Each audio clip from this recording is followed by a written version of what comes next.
Thank you, Sasha. I just want to start with a quick remark, and then I'm going to turn it over to Mayor Curtatone from the city of Somerville. Well, I think if you can remember back in the spring, there were a lot of limitations about how we could do testing, where we could do testing. But we come to the moment now where we're actually seeing that kind of greater variety availability in terms of, again, how we can be tested and where we can be tested. And so today's webinar will be diving a bit more into that in terms of a pool testing strategy and some wonderful examples we have here in Massachusetts. And so with that, I'm going to turn it over to Mayor Curtatone to kick us off. Thanks, Barry. First, let's just audio check. Can you hear me okay? Yes, Mayor, we can hear you fine. Okay, great. And I apologize to all those who are watching the night video. I do not have that available today, but I do want to thank you all for joining us today. Thank MAPC, my municipal colleagues, Mayor Lungo-Koehn of Medford, Mayor Driscoll from Salem, and also welcome David Lucia, the superintendent of schools of Wellesley, as well as our community partner in Tufts. I want to thank Tufts for the presentation about the GIVE. And I think we understand clearly the backdrop as we are now in the crucible of a resurgence. We are doubling down our efforts on how to understand to get our schools open safely or have them remain open safely. Our goal in Summerville has been to determine a way to carve a path through the pandemic so that not only we can safely open schools and for some sort of in-person learning, but to do so in a way that is sustainable. What has been clearly two components of the internal factors we face every day, in addition to what's happening with community spread, in addition to the safety protocols we have to clearly adhere to every day, social distancing, high safety standards, dealing with air filtration systems, surveillance testing, and the need for it has been one of the challenges for all of us. One, to understand what that looks like and how it proves most effective. Two, how to afford it. So I'm really excited to be part of today's conversation, to hear from Tufts about their pilot, and the goal of this to share with everyone, all our partners in every school district, how this could be scaled up. And there is a template here for us to follow and to learn from one another. I'm also excited to hear about the approaches of Salem and Wellesley, which I think will find some consistency. I know there's going to be a lot of questions. But I want to take this opportunity to welcome everyone and then hand it off to the Tufts team led by President Monaco. But I do want to say a few words before I hand it off to President Monaco. We are fortunate in Somerville, Medford, and Boston to have a university partner like Tufts. President Monaco and his team have been at the forefront of leading during this pandemic in terms of academic institutions. But they, from the very beginning, have sounded the alarm bells of needing to work together and collaboratively. They've offered their university assets to help our communities with isolation and quarantine measures, but they've also offered their expertise, and you're going to hear that come through clear today. President Monaco has been a true friend to our communities, and to me personally, and I can't thank them enough for their efforts and look forward to the presentation. Welcome you all, and I'll hand it off to President Monaco. Mr. President. Thank you, Mayor Curtatone. It's a pleasure to join you today, and thank you for the MAPC for organizing this. I'm going to share my screen now and show a couple slides by way of introduction, and then I'll hand off to my colleagues. So this is a pooled testing program that we've been developing with the Medford and Somerville School District. With me today is Professor Caroline Jenko, Vice Provost for Research, who's going to speak after me and describe the pooled testing, and Chris Sador, the Vice President for Information Technology and CIO, who was instrumental in setting up our university testing sites and all the informatics with the Broad, and also has been at the forefront of setting up the pooled testing program in schools. We've worked with the Broad Institute since the summer to set up the college testing program. It's an anterior nares, a front of the nose nostril swab. You use a shorter Q-tip-like swab into both nostrils. It goes into a tube. But what Chris Sador and our group really made a revolution was a simple way to tap an ID, print out a label for the tube, and it really got the testing time down to only a few minutes per person, which allowed us to do large numbers through only a few sites. I was part of the Massachusetts Higher Education Testing Group, and Tufts' interpretation of their recommendations was that we would test all of our residential students, both on and off campus, twice a week, and any student-facing staff, that's dining workers, custodial workers, student services, and a few others, also twice a week, and graduate professional students, faculty, and staff once a week. So how has it worked? This slide is from the Massachusetts Department of Public Health, which shows the testing positivity by date. The blue line here is for the entire state, and you can see us coming on the downward slope of the April-May surge and then having a quieter period during the summer. But you can also see that the colleges here in light blue started testing in late summer through the fall. And actually through part of this period, we're doing about 50% of the state's testing. But what you can see is that the positivity rate in higher education is almost tenfold or more lower than the state average. And if you take out higher education from the state average, you get the orange line, which is reflection of the test positivity in outside of higher education in the state.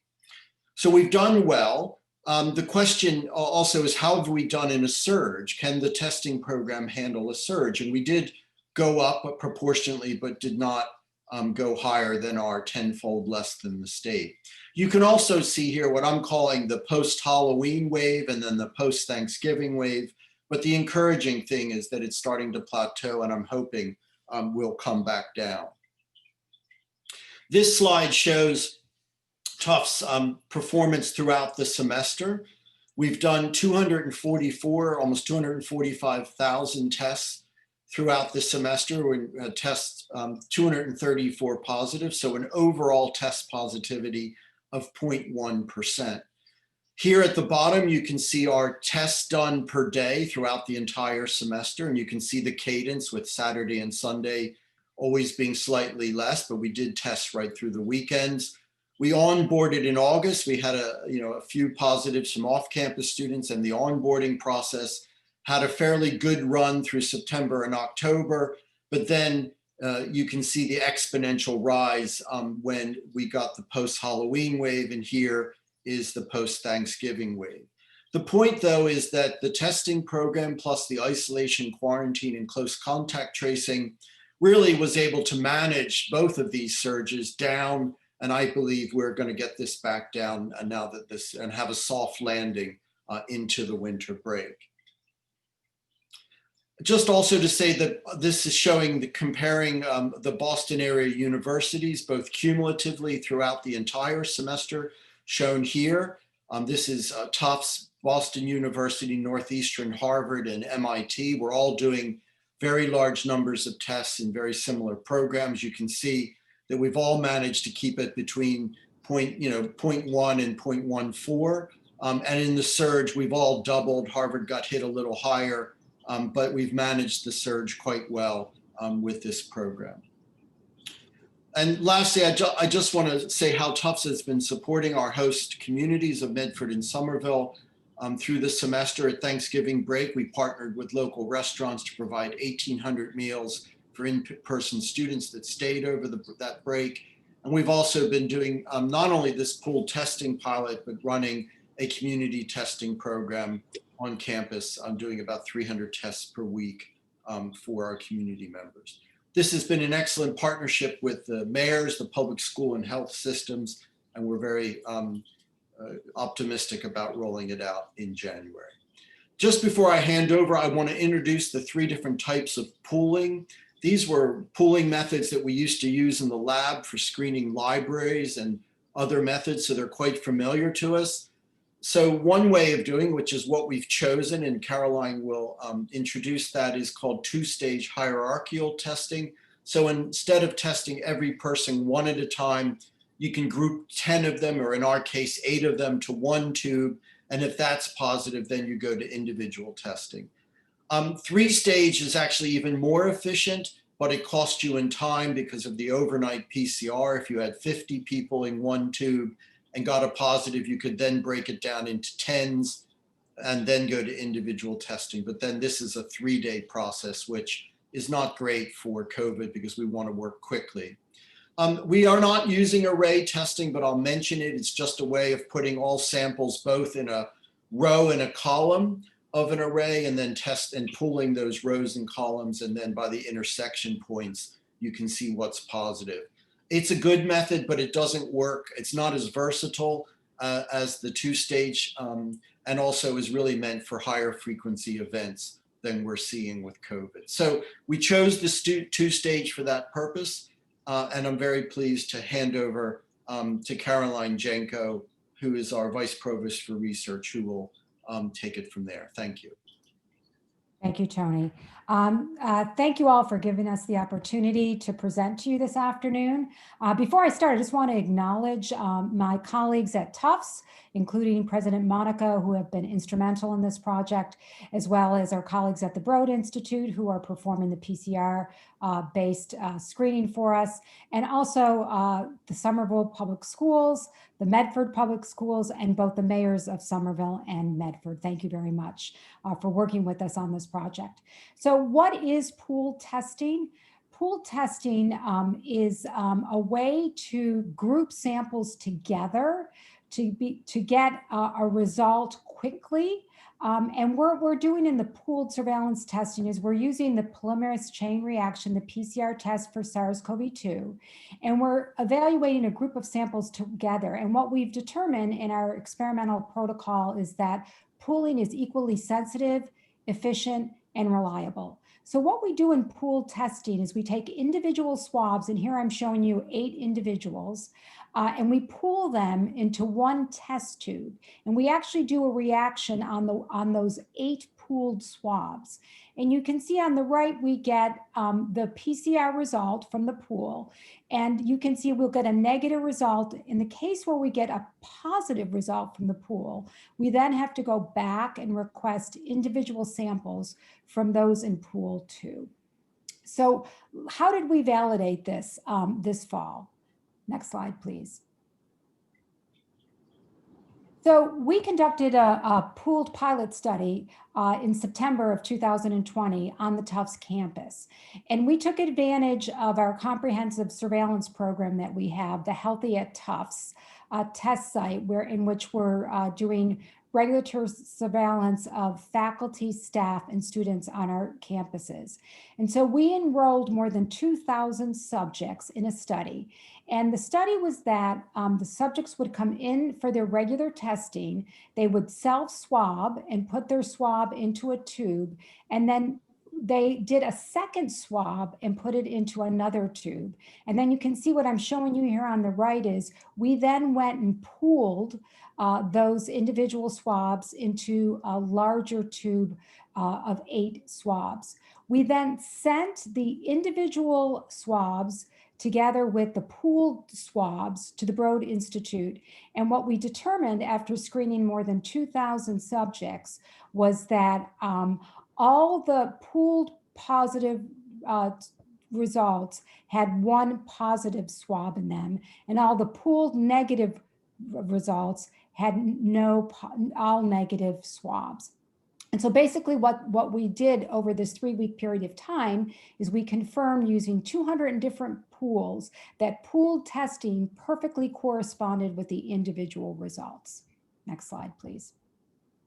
So once that we had validated this pooled testing, we started to look at how we could potentially use this in the PK through 12 school system.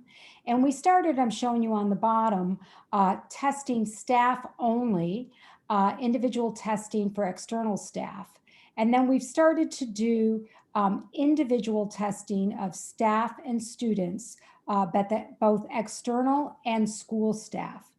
And now in phase 3, we're looking at implementing this in the school system, and we've been spending the last 2 months on the operational side of things on both scaling and pooling. So the plan for us is to start the pooled testing in January of 2021, and then in both Medford and Somerville, and then to scale this to other PK through 12 schools. So I just want to point out here, though, why we were able to validate the pool testing on our campus. It really took quite some time to put the operations behind being able to do this in the P through K-12 schools. And we've worked really closely with the Somerville and Medford school systems on this. Next slide. So what are the benefits of this pool testing?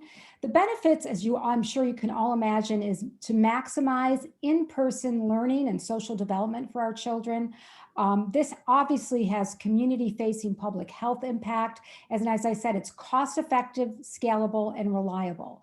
And some of the considerations in implementing this program is to really minimize educational disruption and to ensure rapid turnaround. And so this is what Chris Sador at Tufts has been working on the operational side. And I'm going to turn it over to Chris, who's going to tell you a little bit more about details on how we've been able to do this in the Somerville and Medford school systems. Chris? Thanks, Caroline. So I'll speak a little bit to the pooled testing implementation. So what we have in both the districts we're working with is a cohorted attendance plan, where in the case of in-person, we have cohorts A, B, and C. Cohort A in Medford is higher needs students. They're Monday, Tuesday, Thursday, Friday. Cohort B is in person Monday, Tuesday. Cohort C is in person Thursday, Friday. So our collection plan is that we do the test collection on Tuesdays and Fridays. That allows us to use Wednesday to do follow-up with positive pools, bring those folks in for reflex testing, and then process out those that are positive, put them in isolation and contacts in quarantine. And I should say the general process would be that if you're in a pool that comes back positive, you're quarantined until you get a follow-up test result, I should say. And so we have a sense of, you know, what that flow will be. We are going to work with support from the state and the local school districts on using some of the BinX Now antigen tests for rapid response in that reflex testing. We will also, for a period of time, we will do confirming PCRs to ensure that we have full agreement between the antigen tests and the PCR tests. The PCR tests are more sensitive and specific than the antigen tests are. Next slide, please, Augusta. As we've worked through this, we've just a couple of bits of consideration here for schools and communities. In terms of how these tests are administered, so generally we have teachers and staff doing supervised self-administration, so they swab themselves under the supervision of a trained individual. For high school students, similarly, they can do supervised self-administration. K-8 students, one-on-one collection being done by school nurses and EMTs in our context. High need students typically need one-on-one collection, not all of them, but many. There's also some questions about cohort strategy we've been working with the local districts on in terms of how we group students or choose not to necessarily group them in strict groups. And there's a relationship here in terms of efficiency and cost effectiveness in terms of having full pools every time. You want to make full use of every pool test you run. So you don't really want to have, if you have 8 swabs to a tube and you try to run a class of 10, you wind up with 2 tubes of 5 on average, which is less cost effective in that context. Next slide, please, Augusta. There's some other key success factors as we've stood this up, and I'll say some of these are true for Tufts as well as they are for K-12. So having complete and accurate data is quite important, being able to reach people after they've tested. And so we found this was true with Tufts staff. They might have put in their home address and phone number information, 5 years ago or 7 years ago when they started with us, but they had no real reason to update it. And so we don't necessarily have the most current address, phone, or email information. Similarly, in the school context, we find that sometimes phone numbers have changed or emails have changed over periods of time. So making sure that information is up to date is important to be able to reach folks after a positive pool or positive test. And of course, having good student biographic and demographic data and also cohort data, if you're going to use cohorts, is important. And generally that data has been in better shape than the parent or staff data. Coming up with a communication strategy for those with limited or no access to technology. So what do you do about parents or families that don't have email? How do you choose to communicate with them to return information to them? Obtaining and tracking parental consent for testing has been standard item for schools, but keeping track of all that at this scale is important. Planning for staff workload. So we've been doing the baseline individual tests to work through this process with the school. And Justin, we've had actually a very good positivity rate in that baseline testing. But even so, it's been an increase in workload in terms of contact tracing and notifying positive cases. So making sure that you have staff in place to manage that workload is important. And going to pool testing, when you have a positive pool, you're going to have effectively 8 times as many people to contact in that case. So you need to be prepared to follow up with those folks. We're working with both Somerville and Medford school districts on standing up a reflex testing location. So we have a place to direct folks who come back in positive pools to get those tests without having to enter the schools themselves on those off days. Technology platform and training for test administration. So for testing generally, but also for the pool, as President Monaco had mentioned, one of the challenges is making sure you can do this quickly and efficiently to move students through so you're not impacting the instructional day. So we've worked on the technology platform, and there are a couple of them out there that can help with this. And then also training the staff to help work through this process quickly, but also with good accuracy. And then last is space and logistics for testing, just making sure you have an appropriate space to run these tests and you have all the logistics in terms of managing the supplies, the couriering of the samples to the lab. These are all just critical elements that you have to plan for in advance. So that's an operational review. Thank you.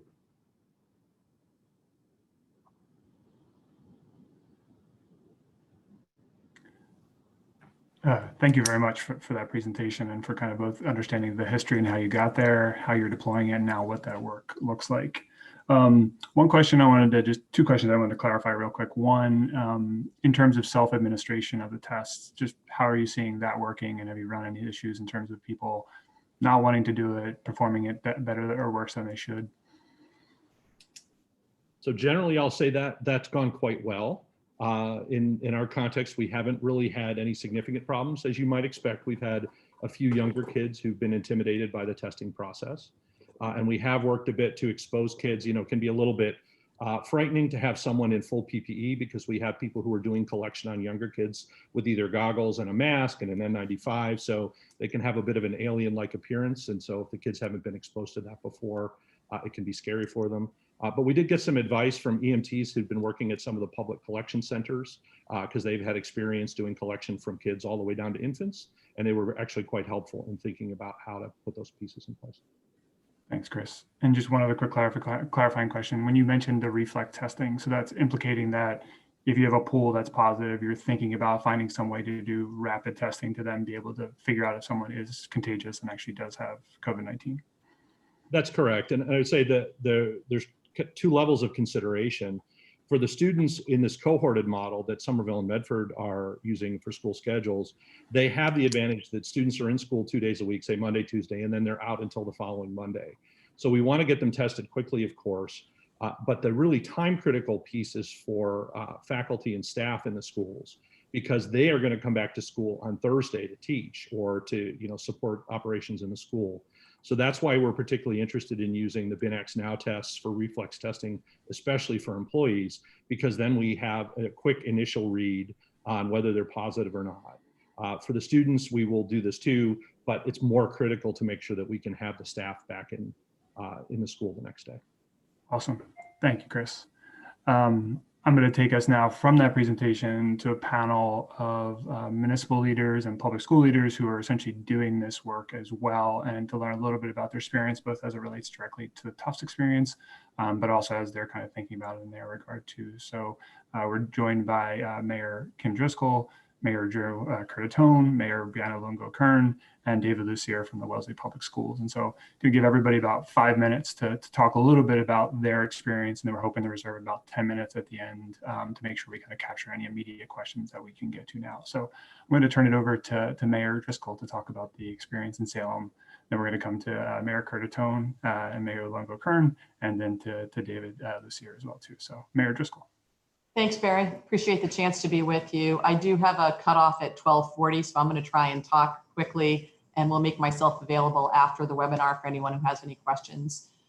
Salem is participating in a pool testing model currently for all of our school staff, our older school students who are in. We have high need students who are in session at our high school, along with ninth graders who are on a hybrid. And all City of Salem employees are all eligible to participate in a weekly pool saliva testing model. We're working with Miramis Labs, similar to Wellesley Public Schools. And once a week, we are collecting saliva samples in cohorts of 24, shipping them off to the lab in New York, and getting those test results back. Our first 2 weeks, we've shown a total of 5 cases out of roughly 500 folks who have been testing. The first week it was 4, the second week last week was 1.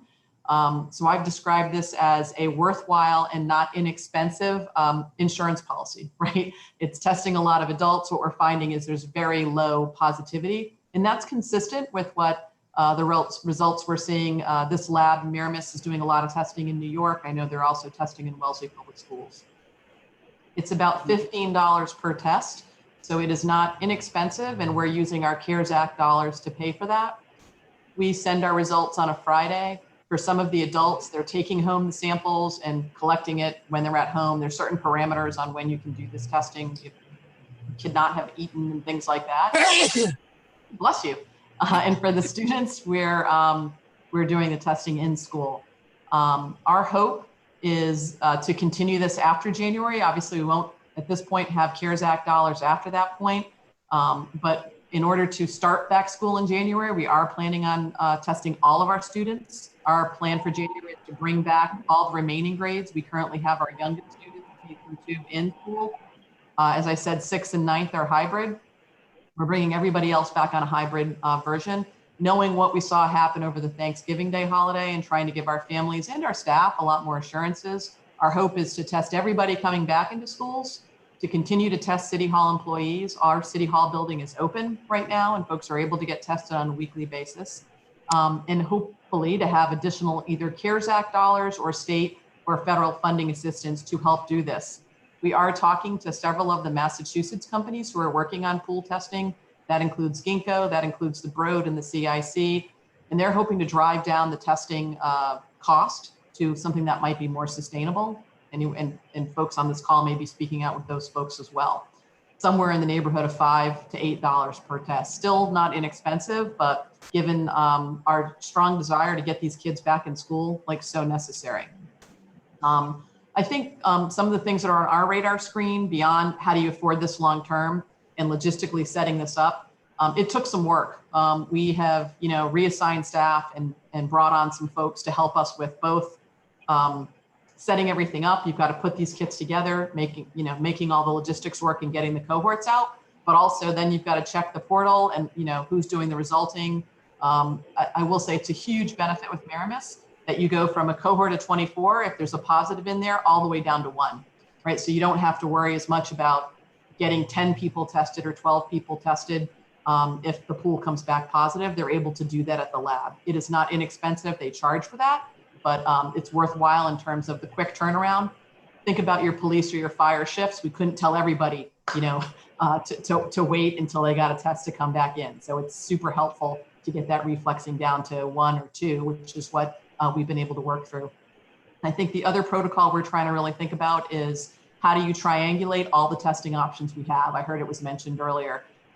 We've got the rapid testing. We've got stop the spread testing happening at 2 sites. We've got obviously the pool surveillance testing. Is there a way that we can think about using all of those resources to maintain staff in buildings, keep kids in schools in a way that makes sense? So you have, if the younger kids, for instance, where we're not planning on doing weekly pool testing, if they come in with symptoms, they're getting a rapid test. If we ended up going with a different model of pool surveillance testing, could the rapid test be used if we got pool models down to 10? So there's a lot to think about, but we're excited about being part of it. It's been hugely successful, again, as an insurance policy, knowing that staff and families are nervous about keeping kids in school. We think for us, it's the real answer, and we're going to continue to do it as long as we can. So I'll stop there and make sure we have enough time for everybody else. Thank you, Mayor Driscoll, too. And thank you again for the context in terms of costs and how you're thinking about in the context of other kind of testing within the city as well, too. Thank you. I'm going to turn it now to Mayor Curtatone and Mayor Lungo-Koehn to talk a little bit about kind of the work that they're doing in Somerville and Medford, particularly as it relates to Tufts or other thinking you might have around that testing. Thanks, Barry. Again, just volume check. You can hear me okay on the audio? Yes. We can, yes. Okay, great. Thank you. And I apologize not having video, but thanks to Tufts University for the presentation. I also want to thank our partner up the road. Together again, we had developed what we believe is a template that can be scaled up and shared. You know, in Somerville, we are, as I mentioned, extremely lucky to have a partner such as Tufts. They have absolutely been instrumental in developing the program and in giving our city a pathway to regular asymptomatic testing in schools, as has been alluded to and mentioned. As we in the Commonwealth, all the school leaders in this call across the Commonwealth communities have been handed this almost insurmountable challenge of figuring out how to get our schools open safely, remain open. The one thing is for certain, testing only symptomatic individuals is like driving a car blindfold. We don't have all the information. We need to be able to truly understand how the pandemic is evolving in our schools as well as our community. So I am also so I want to thank you for all your efforts, but we believe now this is a template people can follow. But if you recognize that not everybody has a Tufts University in their backyard, the good news again is that pool testing will soon be more widely available to school districts across the Commonwealth. And as it hasn't been mentioned, I'll emphasize that before this pilot, the only pool testing options available required working with out-of-state laboratories. And Kim's explained how she's doing that right now. Now Tufts has again proved the concept and paved the way for the type of testing to be made available, by the Broad Institute here right here in Massachusetts. Setting up testing protocols, and I think this has been mentioned, but I'll stress it, requires really three things. First, a municipality with the desire and the capacity to set up the operation logistics to put a testing program in place. I know this could be a challenge for some, and we can certainly learn and share with one another how you supplement that work. Second, a lab able to process the tests. And third, I'd say because because labs typically don't work directly with school districts, as has been outlined in our plan, you also need a partner to work with both the lab and the school district to really set up the protocols, the transportation of the samples and the software to keep track of the results. Now that a local lab is ready to provide this option and third-party partners are getting ready to offer transportation and technical support, the question falls back to local leaders about whether to pursue this option. So I'm really glad that you've heard from one local leader, and Mayor Driscoll, who answered that question, yes, and my partner in Medford, Breanna Lungo-Koehn, who are sharing their story. So I think, one, it starts with that desire. The challenges have to be addressed. They're not insurmountable. Models and examples like ours and that you're hearing today show us the pathway to that. And there are a lot more lessons to be learned as we move forward towards these months, and just moving ahead and living with the pandemic. So I'm going to turn it over to Mayor Lungo-Koehn at this point. Thank you, Mayor Curtatone. Thank you for having me here today. First, want to start out by saying this is a group effort here in Medford between the Broad Institute, Armstrong Ambulance, city and school staff and administration, and of course, this could not be done without Tufts University. Tufts is a leader in many ways, and for Medford, you're a leader in keeping our kids in school as safe as possible. We began with an agreement with Tufts and the Broad Institute and started testing our teachers on September 23rd. We then began testing all school staff on October 7th. Our student testing, even though we had the students back starting September 28th on a staggered hybrid, we started testing our students to get ready for a potential pilot in January on November 30th. And subject to funding, we do want to continue to do the pilot pool testing from January to June to keep our students in school. So far, we've done over 2,500 tests of Medford Public Schools staff from September 24th to November 23rd. 1,200 tests administered to Medford Public School staff between November 30th and November 11th. 2,200 tests of students between November 30th and December 11th. We've been able to get 1,500 families registered through consent forms, and we've been able to catch 22 positive test results, which has been able to take those students that have tested or staff that have tested positive and obviously give them a call right away, ask them to quarantine, do the contact tracing accordingly, and keep our schools as safe as possible. Luckily, we are not seeing in-school spread, so we have not had to shut down any school, even though we've had, I think over last weekend, we were on a call and we had about 5 or 6 in one school, 4 in the other, and we've been able to do it the right way, notify those that were close contacts and keep the remainder of our children and teachers in school safely. This has taken a tremendous amount of teamwork. We have 22 people working on Tuesdays to get our students and staff tested, and 22 people on Fridays to get our students and staff tested. So we all know how important it is to keep our children in school, even though we know where we are in the pandemic now, where things are rolling back. Children in school is so important, and we've been able to do that. And thankfully, through Tufts and our partners, we're looking for funding sources for the potential pool testing in January. And I'm confident that with the state's help and with Tufts' help, and myself trying to get funding partners, the school committee and I will be able to approve that come January. Thank you. Thank you, Mayor, very much. Just want to kind of note both what you're saying too, is that one, how important it is that we are kind of doing the screening and thinking about people who may be asymptomatic so we can get them out while we're contagious. And again, I just want to give my appreciation for the kind of municipal leadership to think about how we can do this, because complexity of running a city is one thing, complexity of doing this is a whole other thing. So thank you both for that work. I'm going to turn it now to David Lucier to talk a little bit about the work that's happening in the Wellesley Public Schools. Thanks, Barry, and good afternoon, everyone. And I appreciate the opportunity to join you. So I'm superintendent here at Wellesley.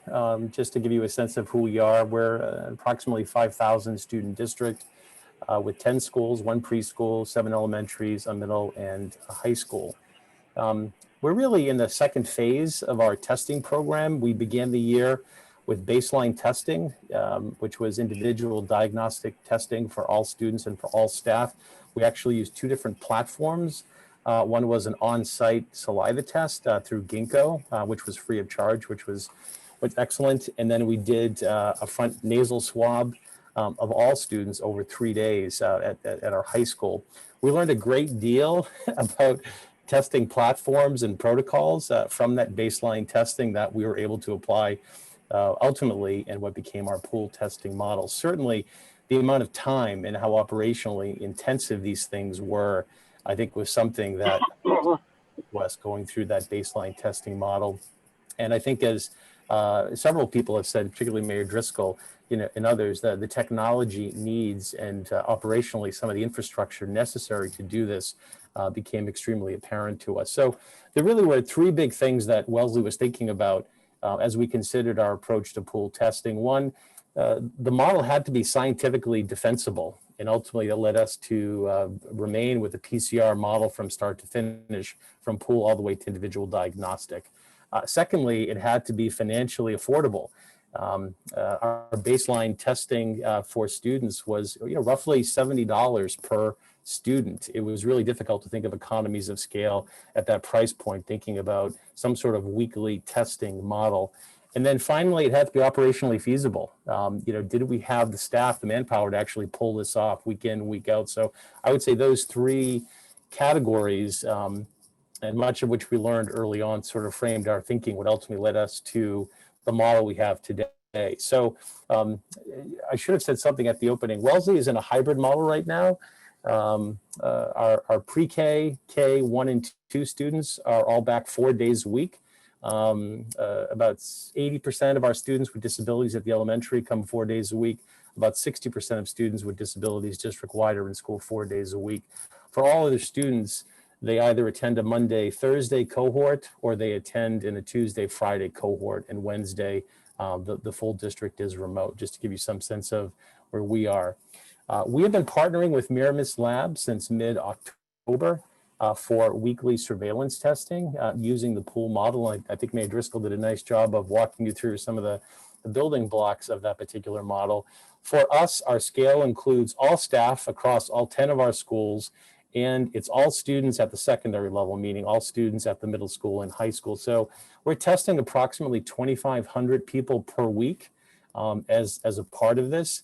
The street value of that test is about $15. We were fortunate establishing a partnership with Miramis early on. They were looking for a district to sort of be a proof of concept at a district level what this could look like. So our price point is actually a little bit less than that, but we're spending just over $20,000 a week on pool testing. So it's certainly, a model that comes with significant resources to pull off. We've been fortunate that to date, our local education foundation has been fronting 100% of those costs for this pilot period, which will actually take us into January going forward. So we've been extremely fortunate that we haven't had to tap local dollars, although we're about to transition away from that pilot and add that expense to our budget going forward. So a little bit about the operations, because I think anyone thinking about this really needs to think about the whole sweep of activities that occur. So for us, in a typical week, our materials are arriving each week early in the week. On Monday, typically Tuesday. On Wednesdays, we're actually using all of our bus and van drivers while we're fully remote to come in and assemble thousands of kits. And our kits look like this. It's a small Ziploc baggie. There's a vial for saliva. There's a disposable tube for a straw. There's a very important barcode on that test kit to register your kit to go forward, but it's a take-home saliva kit. And that's something that we learned from our baseline testing as well. We didn't want to have to do any on-site testing with additional staff or requiring our nurses to do that. So as Mayor Driscoll noted, staff or in our case, students as well, actually collect their saliva at home. So what we do is we assemble the kits on Wednesdays. We distribute them on Thursday and Friday to the different cohorts and staff. We have the weekend in between, and then people are returning their saliva samples the following Monday and Tuesday. Each Monday and Tuesday, we're bagging up all of those samples into pools or bags of 24, and those are being FedExed to the Miramis lab. So for example, today, we collected a large number of samples. It's a Monday. Those will be FedExed today. They'll arrive in New York at the lab tomorrow. Miramis will do their testing overnight Tuesday, and we'll get those results before Wednesday morning. So it's a rapid turnaround. Something else that's critical, though, is for us, Miramis pivots seamlessly from those pools of 24 to, if there is a positive in any one of those pools, they'll spin those down. They'll deconvolute each of those pools all the way down to a positive pair. I'm then notified, along with my head of nursing, of any of those positive pairs. We call very early in the morning on Wednesday, those individuals who then have to log into the Miramis site, provide the FDA required information for diagnostic testing. At that point, Miramis usually has the individual diagnostic PCR already completed and notifies the positive pair of which of them is positive, and they then notify us. It all happens seamlessly. It's all done with the original saliva sample, so there's no additional time for isolation or another sample that might be provided. So I think it's really critical for us, as we found, as we sort of stumbled into this particular model, to shorten that time as much as possible to actually notify individuals and to take very swift action. Some key lessons learned for us. I'll go back to some of the themes you've already heard. Don't underestimate the amount of time, people power, communications required to get your system up and running, whether it's the kit assembly, keeping track of inventory, reporting steps, contact tracing, lots and lots of communications, triaging issues. I mean, all of this takes time. And, we have an extraordinary group of volunteers who have been working with us. One in particular, really as a project lead, who we couldn't have done this without. So Think about that as you're setting this up, not just to get up and running, but also to maintain these things. A strong online platform, I think, is critical, right, for registration, reporting, thinking about those barcodes. We had to build out a lot of these things ourselves early on. And so, think about what that infrastructure looks like up front. Surveillance testing has to be part of a larger testing system, right? To date, we've had 52 positive cases in Wellesley.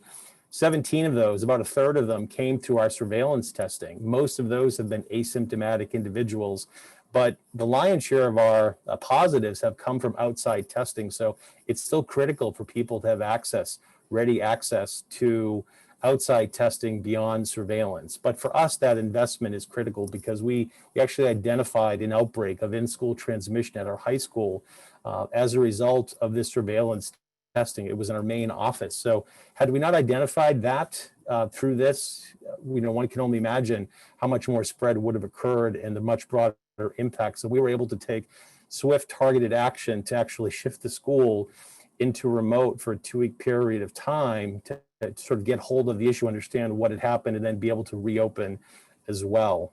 So that was, I think, absolutely critical for us. The other piece is it does provide that assurance to staff and families that you're getting this weekly result back that can allow you to take those sort of targeted actions, which, I think there's a lot of anxiety right now around this surge and whether or not schools should be open. So certainly this doesn't cover every base. It's meant to work in concert with all the other safety measures that were taken, but that additional level of assurance, I think, has been absolutely critical. And then the final piece, be ready to be flexible.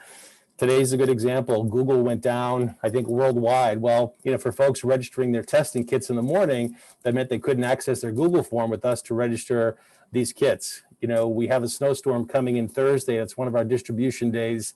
So we had to think about how can we get those kits out a day early so kids are going home with those kits so we don't lose a day of testing. I mean, each of these things just comes up and it takes a team to be able to pivot very, very quickly to be able to adjust. So that is probably one of the most important lessons for all of us.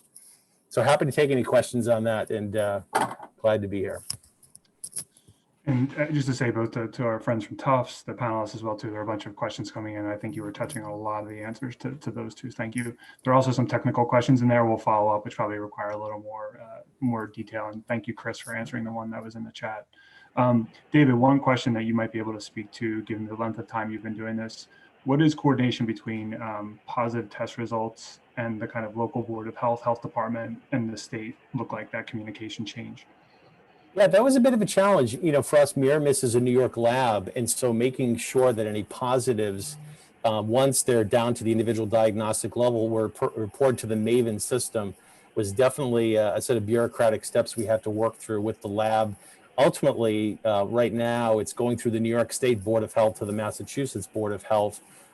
And then obviously our town, or any of the towns, if its staff members can actually see that. But it took some extra legwork to make sure that that bridge was occurring. And I think for any out-of-state lab, that'll be critical to make sure that that's actually occurring. Thank you. For Mayor Lungo-Koehn and Mayor Curtatone, as you think about where you are now, if you had like the chance to make one or two improvements on where you are now, just thinking about where we can go, given the model that you've set, anything that you'd want to see or think is a kind of a ripe opportunity for kind of continue to improve on the models you're starting to build out? Well, I'll speak on stuff from Summerville's perspective first. We are launching in January. Our approach, I want to clarify, is also aligned with our improvements to our air filtration systems in our buildings. We've aligned our approach around understanding the external factors, obviously community spread, what's happening, and 3 internal factors. 1 around safety protocols, 2 around air filtration systems, 3 testing. So really, we have, there's not anything right now I would say that I would change on the approach as we will officially launch in January. But I do just want to touch on something, and I appreciate all the comments, especially to David, since you've been doing this, and commend your community. But what's important to distinguish from my community in a more homogeneous, affluent, white community is even greater sense of urgency about why we need to do this. We know